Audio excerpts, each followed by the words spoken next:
बागलाण तालुक्यातील जायखेडा येथे कृष्णाजी माऊली समाधीस्थळावर भजन करून परतत असताना 88 वर्षीय वृद्धाला भरधाव लाल रंगाच्या अज्ञात सिटी 100 दुचाकीने धडक दिल्याची घटना शनिवार 11 जुलै रोजी सायंकाळी घडली।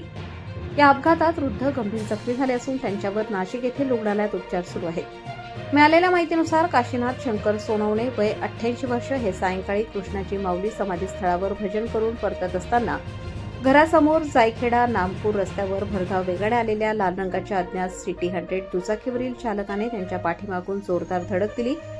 धडक दिल्यानंतर दुचाकीस्वार घटनास्थळावरून फरार झाला। या अपघातात त्यांच्या डोक्यासह दोन्ही हातांना गंभीर दुखापत झाली। स्थानिक नागरिकांनी तात्काळ त्यांना उपचारासाठी मालेगाव येथील खासगी रुग्णालयात दाखल केले। प्रकृती गंभीर असल्याने पुढील उपचारासाठी त्यांना नाशिक येथील रुग्णालयात हलवण्यात आले असून त्यांच्यावर उपचार सुरू आहेत। या प्रकरणी जखमींच्या नातेवाईकांनी दिलेल्या फिर्यादीवरून जायखेडा पोलीस ठाण्यात लाल रंगाच्या अज्ञात सिटी 100 दुचाकी चालकाविरुद्ध गुन्हा दाखल करण्यात आला असून फरार चालकाचा पोलीस शोध घेत आहेत। प्रबंधभूमी महाराष्ट्र न्यूजसाठी विशाल बच्छाव, जायखेडा।